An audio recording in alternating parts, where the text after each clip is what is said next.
amigo web telespectador, amiga web telespectadora da Altivia TV da internet. Estamos começando mais uma edição do Agropapo, seu talk show digital do novo agronegócio. Novo agronegócio este que é justamente cada vez mais digital, que é mobile, que é jovem, que é sustentável, que é conectado com o consumidor. Bom, nesta edição do Agropapo, seu talk show digital do novo agronegócio, uma edição especial aí em parceria com a CBC Agronegócios, plataforma aí de e-commerce, marketplace aí no agronegócio brasileiro. Nós temos aqui a grande satisfação aqui de receber o pré-candidato à presidência da República pelo Solidariedade, o Aldo Rebelo, e aqui também o Dr. Sérgio Barroso da CBC. Satisfação contar com todos aqui no Agropapo. Bom dia. Bom dia, Ronaldo. Bom dia, Sérgio. Bom dia. Muito bem, gente. Se me permite ainda, seu ministro. Isso aí. Aldo, deputado, ministro aí de várias pastas, exatamente.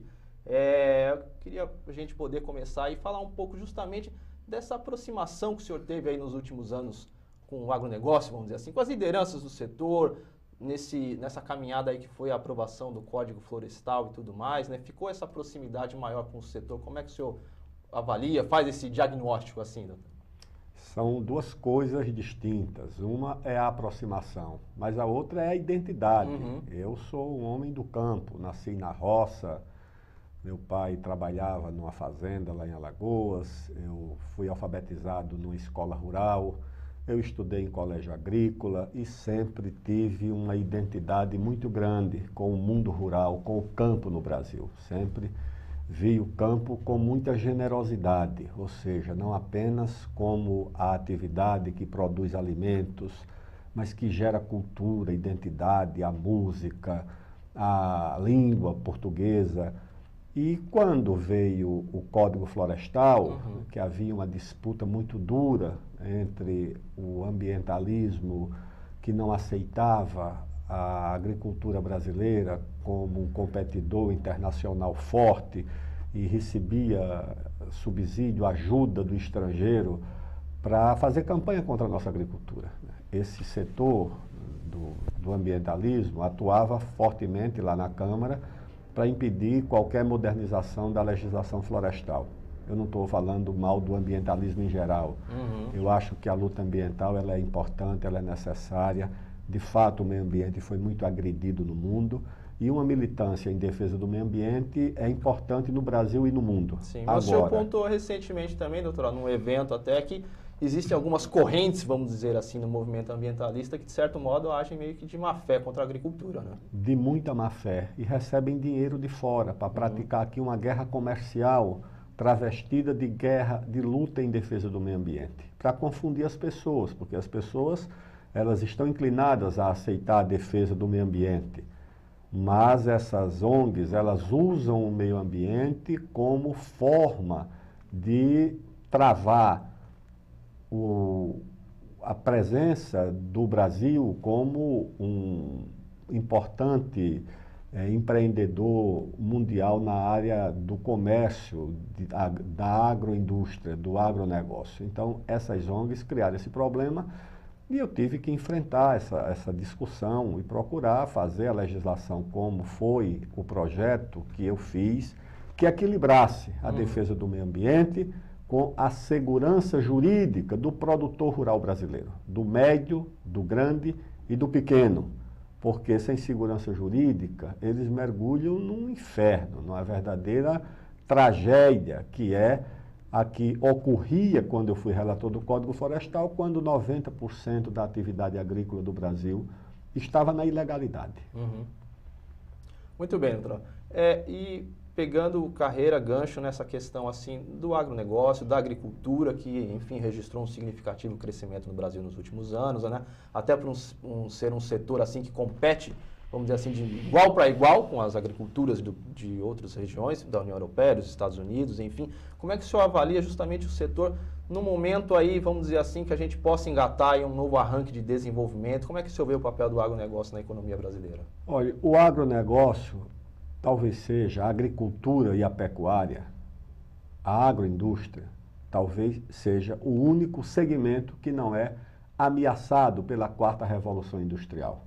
Ele não será substituído por nenhum outro, tá certo? Você pode substituir a fábrica de carburadores pela fábrica de injeção eletrônica, mas você não pode substituir o pão, o leite, o milho, a soja, a carne, por qualquer outro produto fruto da Revolução Industrial. O agricultor, ele continuará sendo insubstituível, não é uma vez por ano ou uma vez por semana. 3 vezes por dia, o agricultor continuará sendo insubstituível para a humanidade. E por essa razão, esse negócio do Brasil, ele não só não está ameaçado, como ele está em grande expansão pelo mundo inteiro. Eu converso com embaixadores da China, da Rússia, da Ásia, e o Brasil é o grande fiador. O Brasil é o responsável pela segurança alimentar de boa parte do mundo. Isso nos traz, além de grandes perspectivas comerciais, nos traz uma grande responsabilidade e nos traz também um poder geopolítico muito grande. Não se compara. Você pode ameaçar países com qualquer tipo de arma, até com arma nuclear. Mas quem tem força e quem tem poder é quem tem o alimento, é quem produz alimento. Isso é na história da humanidade. Portanto, eu acho que esse negócio para o Brasil, ele é promissor. Viajei muito pelo mundo, conversei com muitos embaixadores, com chefes de Estado, e todos eles olham para o Brasil, assim, com uma certa esperança e com muito respeito, porque querem que o Brasil seja a segurança alimentar das suas populações e das suas nações. Muito bem, doutor Sérgio, a pergunta para o pré-candidato? Não, eu estou muito feliz de estar aqui hoje no Agropapo ao lado do ministro. Eu conheço o histórico do ministro, estive, digamos, com ele, né, durante vários eventos, e nós sabemos que a importância e o comprometimento que o ministro sempre teve com a agricultura. Mas eu fico mais satisfeito ainda de ouvir essas palavras do ministro, que exatamente eu, que também sou produtor, senhor ministro, eu sou o homem que nasceu no campo também, me tornei empresário, mas sou homem do campo, eu vejo com muita alegria as palavras do senhor. Agora, eu aproveitaria o momento de fazer uma colocação para o senhor, uma colocação-pergunta, porque eu acho que nós já comprovamos ao mundo que nós somos excelentes produtores.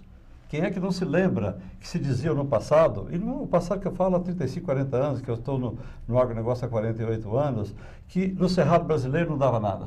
Você lembra disso? Está aí o Cerrado brasileiro sendo um dos maiores produtores de grão do mundo. Que os rios do Brasil não serviam para nada, porque corria do nada para lugar nenhum. Grande mentira. Está aí os rios brasileiros transportando todo esse volume. Hoje quase a metade de soja do Brasil, ela vai para o norte, ela não vem para o sul, tá?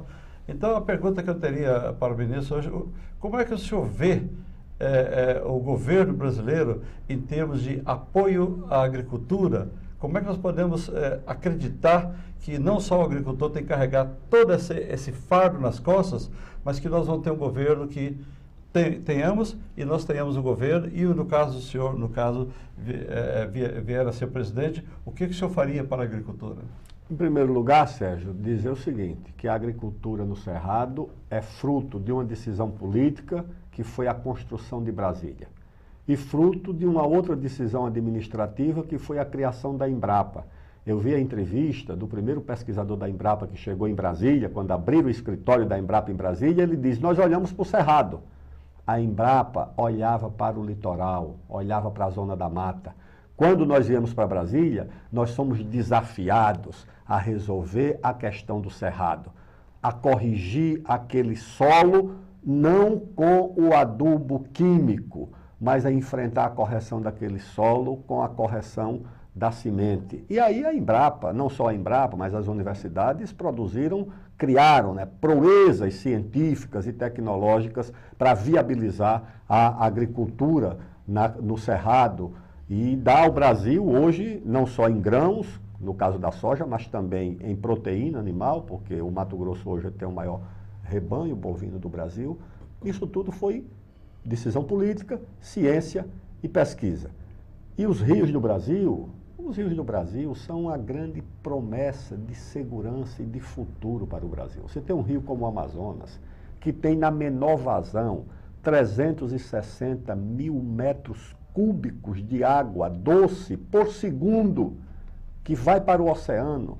No dia que nós precisarmos e tivermos tecnologia para destinarmos essa água Não digo nem na vazão menor, porque na vazão maior ele chega a 600 mil metros cúbicos por segundo. Né? Isso é uma dádiva para o país. Isso resolve. Em qualquer lugar do mundo onde eu chego, aquela bacia amazônica olhada, eu vejo assim, né? Com encanto por uns, com ciúme por outros, com inveja por alguns outros e com cobiça com muitos outros. Então, isso é a nossa Amazônia. O meu compromisso é com a agricultura, primeiro por identidade, pela importância econômica, social, que tem para o país. A agricultura nos gera emprego, nos gera renda, divisas, impostos, os tributos. A agricultura nos dá tanta coisa. Eu fui nessa AgriShow de Ribeirão Preto.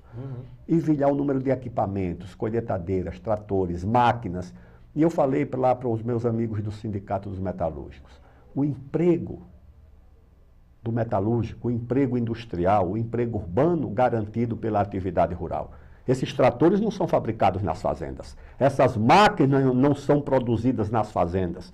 Essas máquinas são produzidas nas cidades pela indústria que gera emprego industrial, gera PIB industrial, gera exportação e divisas, porque essas máquinas, o Brasil tem a melhor tecnologia na produção de máquinas agrícolas, a China nem entra nesse mercado e os Estados Unidos entram, mas as nossas são mais competitivas. Então, isso tudo é o que a agricultura nos oferece. Portanto, o meu compromisso é de proteger, estimular e reconhecer o papel dessa atividade para a vida econômica, para a vida social e para a vida cultural e para a vida diplomática, nos dá projeção de poder lá fora.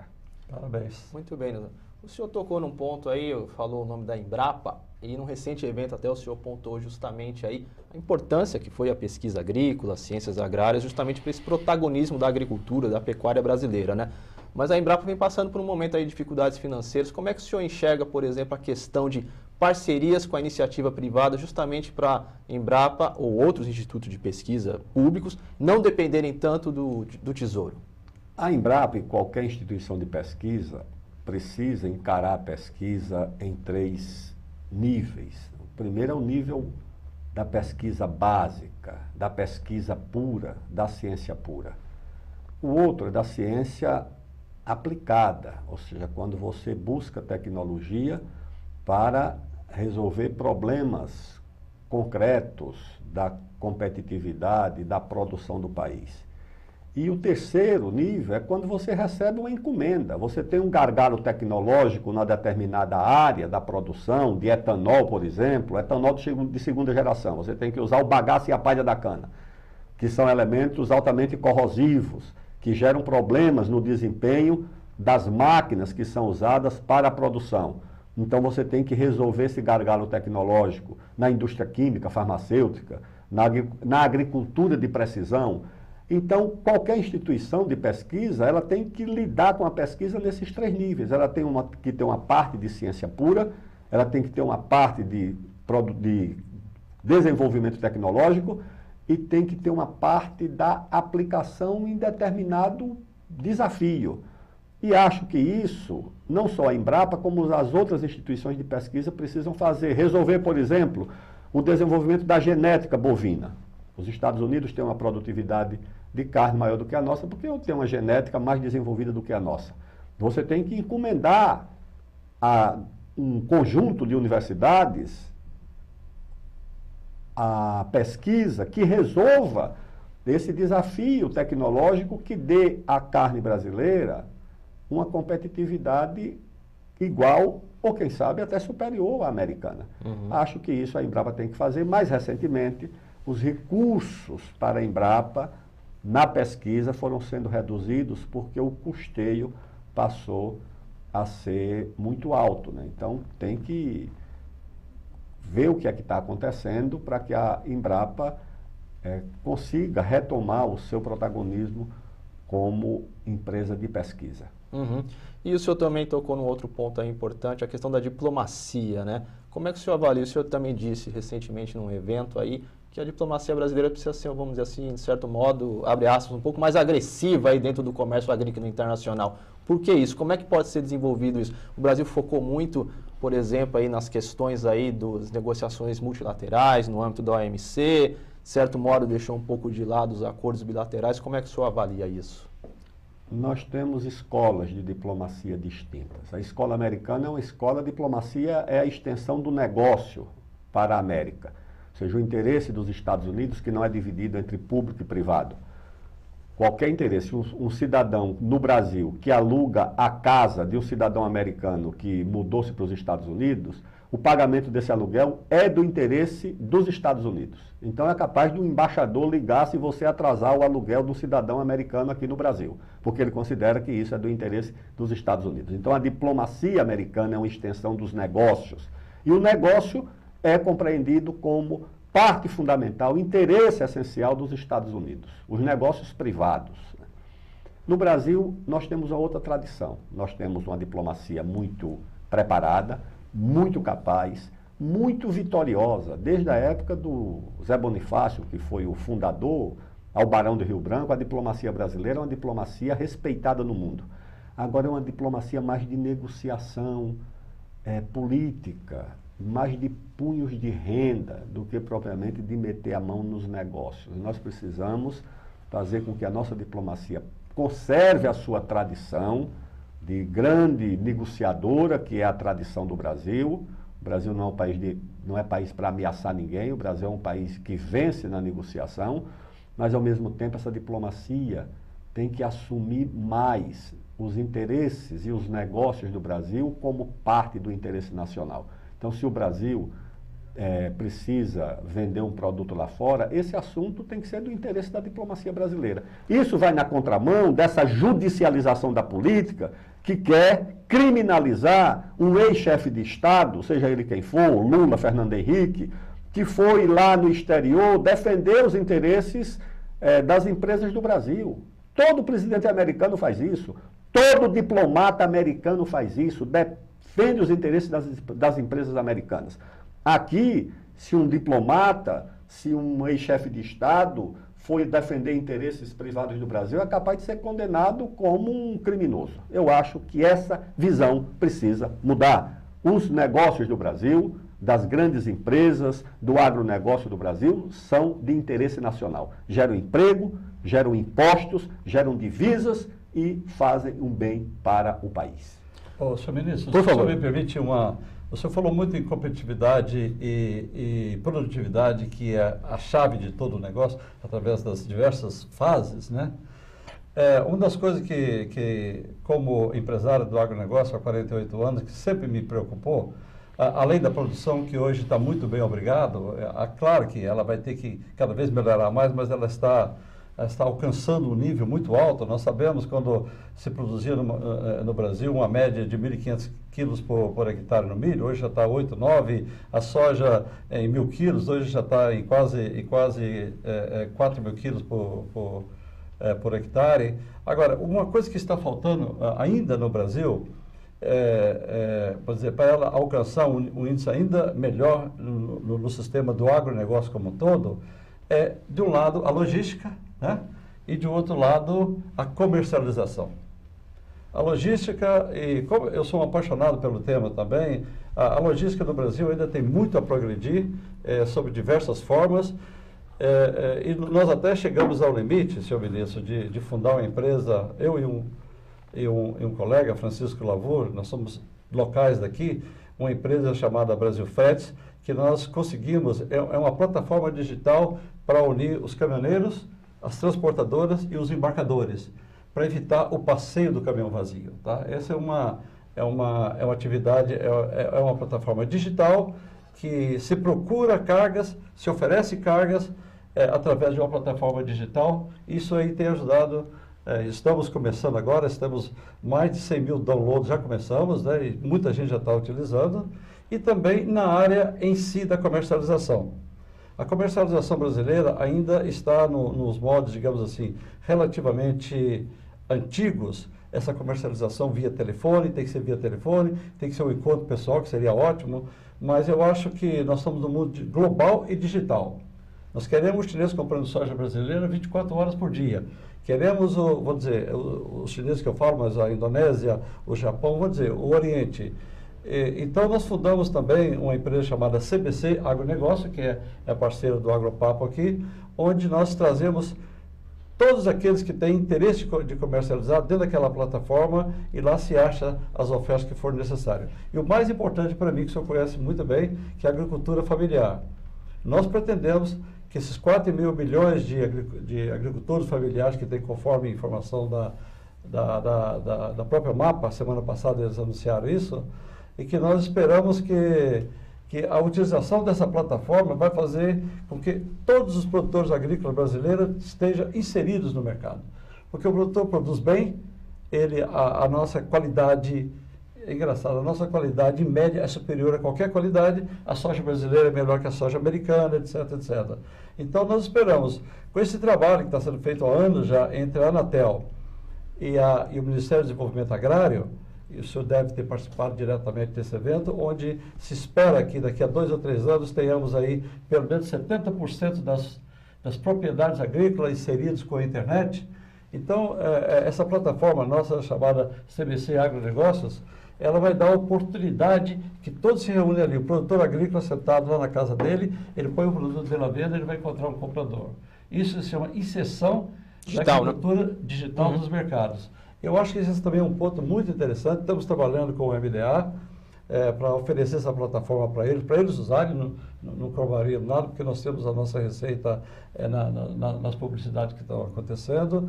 Então, o dia que o Brasil alcançar esse nível, o senhor tem razão, ninguém vai segurar o Brasil, não. Isso mesmo.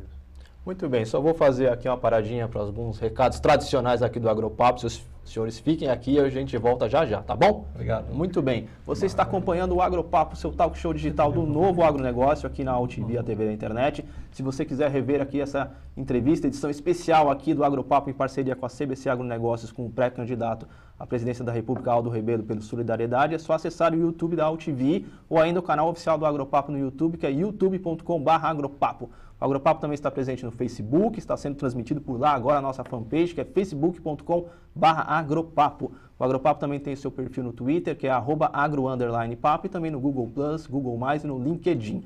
E agora fazer o recado aí da Agropecuária Jacarezinho, aí, apoiadora aí do Agropapo, empresa aí especializada aí em genética bovina, melhoramento genético aí para a bovinocultura, estará realizando aí 2 importantes eventos aí na Bahia, agora no próximo mês de julho aí, tanto um dia de campo, como também o leilão de touros aí, informações aparecendo aí na sua telinha.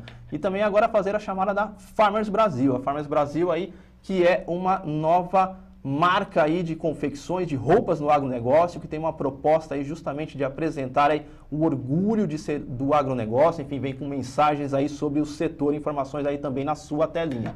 E agora mostrar aqui a mais recente edição da Cultivar Grandes Culturas, revista aí parceira também do Agropapo, está aparecendo aí na sua telinha. E também apresentar aqui o filhote aqui, que é justamente a Cultivar Máquinas aí, também do Grupo Cultivar. Mais informações é cultivar.inf.br na internet. Aldo, voltando aqui à nossa boa conversa, e o etanol, como é que o senhor avalia? Qual que seria a proposta justamente aí da sua candidatura, no sentido aí, a gente observa aí um avanço aí das discussões, dos debates aí do carro elétrico e tudo mais, só que o Brasil aí, ele acho que talvez seja o único país que conseguiu desenvolver uma alternativa ao petróleo em larga escala, que é justamente o etanol, né? Como é que você observa isso? Observo naturalmente com entusiasmo. A história do etanol no Brasil começou na Segunda Guerra. O Brasil não tinha petróleo. Quando você se vê diante de um conflito mundial, você tem que procurar uma fonte de energia. Então, o pró-álcool, na verdade, o etanol combustível, nasceu no Brasil. A primeira experiência foi uma usina Serra Grande, lá em São José da Laje, em Alagoas. E esse combustível, a partir do álcool da cana, foi usado na época e testado, inclusive, para a aviação. Na outra crise do petróleo, certo, nos anos 70, o Brasil recorreu mais uma vez aí com um programa ambicioso, com um programa ousado, com alto financiamento de destilarias, para enfrentar o quê? A crise do petróleo mais uma vez, quando, por conta das guerras entre árabes, israelenses e os americanos no meio, o preço do petróleo disparou e nós apostamos no pró-álcool. Qual é a questão do pró-álcool? É que quando o preço do petróleo baixa muito, ele carece de um certo apoio, de um certo subsídio cruzado para poder ele ser mantido. Tanto assim que no começo do governo do Fernando Henrique, 95, por aí, cogitou-se inclusive de acabar com o pró-álcool, porque o preço do petróleo tinha caído e a Petrobras tinha que subsidiar. Na época eu fui contra, fiz um seminário para defender o pró-álcool. Por quê? Porque mais do que o etanol, mais do que uma fonte de energia, ele é uma fonte de empregos. Nascidos e criados no Brasil, sustentáveis no Brasil. Você não precisa importar o etanol, você produz aqui. Ele é ecologicamente avançado, não apenas como combustível, mas também no campo, porque a cana é um grande sequestrador de carbono. Você tem ainda os tributos. Você hoje já pode também exportar. Se nós resolvermos o gargalo tecnológico do etanol de segunda geração e começar a transformarmos, hoje já transformamos em energia, mas se transformarmos também em combustível, energia elétrica, se transformarmos em combustível o bagaço e a palha da cana, nós vamos dar um salto, ninguém vai poder competir com o Brasil. Então isso tem que ser protegido não para proteger o produtor, o agricultor, o usineiro, protegido para proteger o emprego, para proteger uma fonte de energia alternativa e saudável, para proteger o tributo, para proteger a divisa que essa atividade pode gerar para o Brasil. Muito bem, doutor. Alguma pergunta, doutor Sérgio?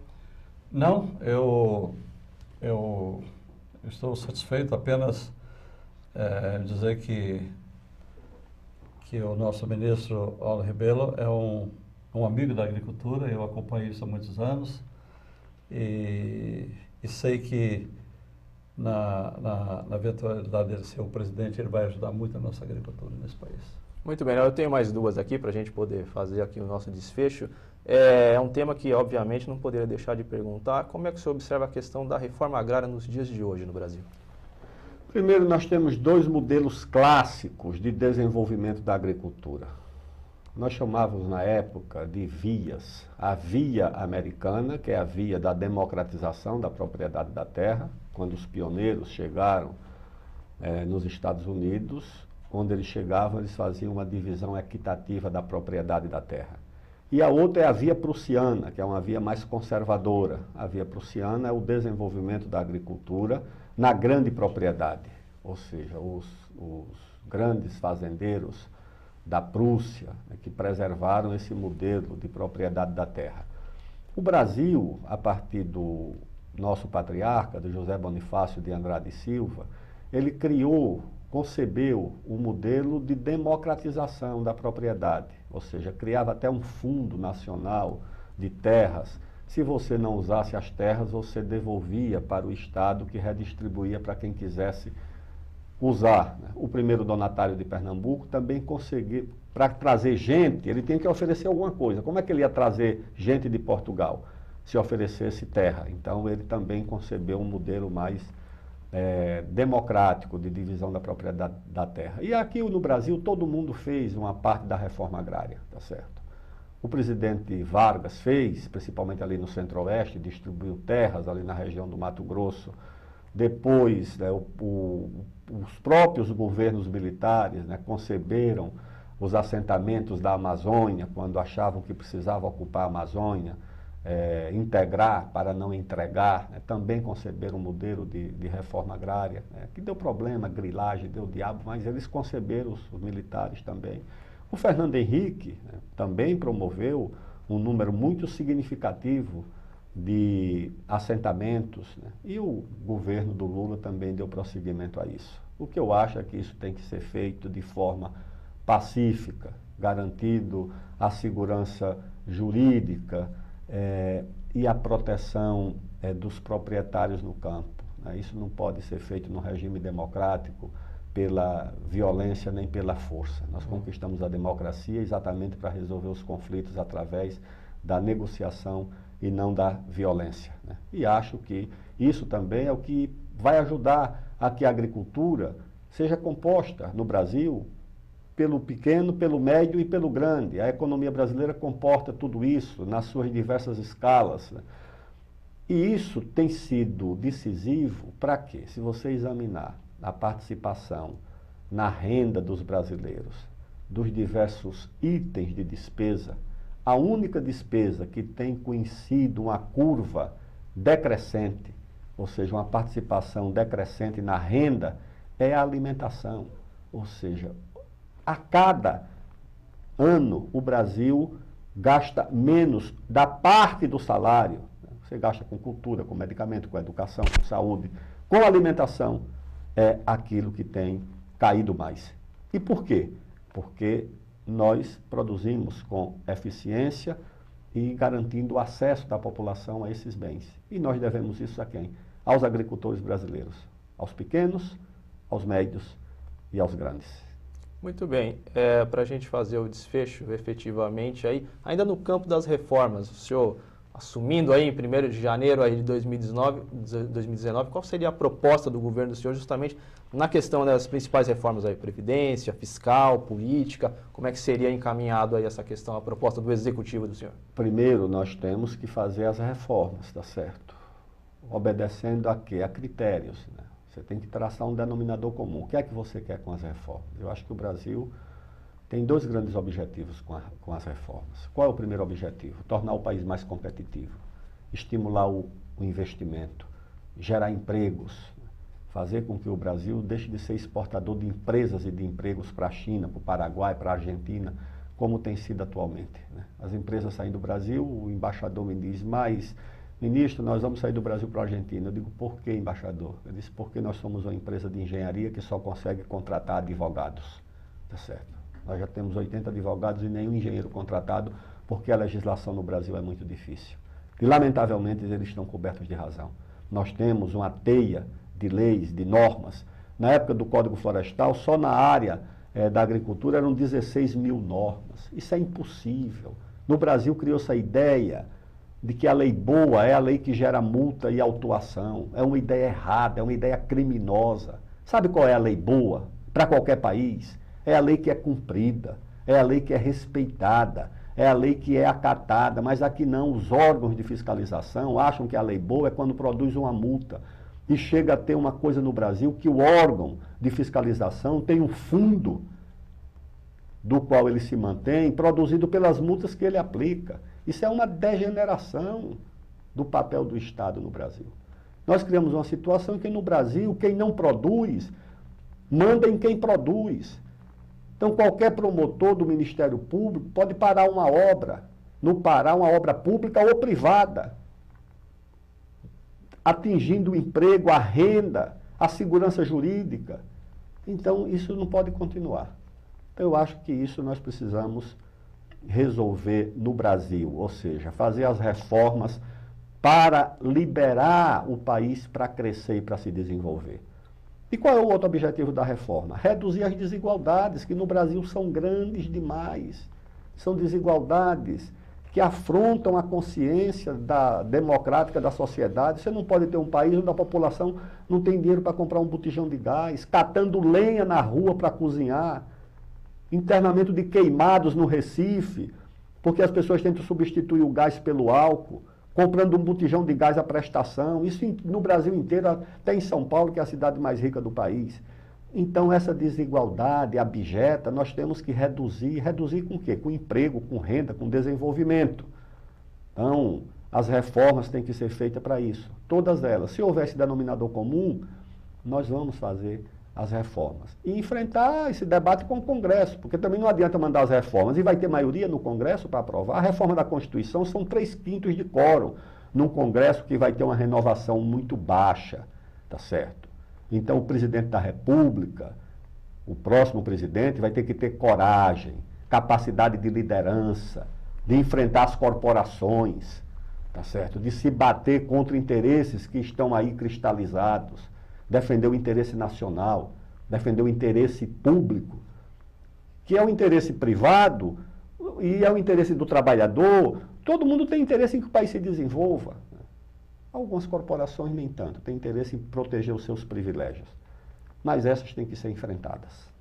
Muito bem, bom, já é um grande bordão, chavão do Agropapo, que boa conversa, acaba passando rápido. Eu quero uma vez mais agradecer aqui ao Sérgio Barroso, da CBC. Sérgio, muito obrigado pelo convite. Imagina, o Agropapo que agradece, e ao pré-candidato Obrigado, Aldo Rebelo. Ronaldo, obrigado. Foi uma ótima conversa. Parabéns. Obrigado. Muito bem, e assim nós encerramos esta edição do Agropapo, seu talk show digital do novo agronegócio aqui na UTV, a TV da internet. O Agropapo tem produção, direção e apresentação de Ronaldo Luiz, e a direção jornalística da UTV, a TV da internet, é do jornalista Alberto Luchetti. Encerramos esta edição, voltamos na próxima, um abraço e tchau, tchau.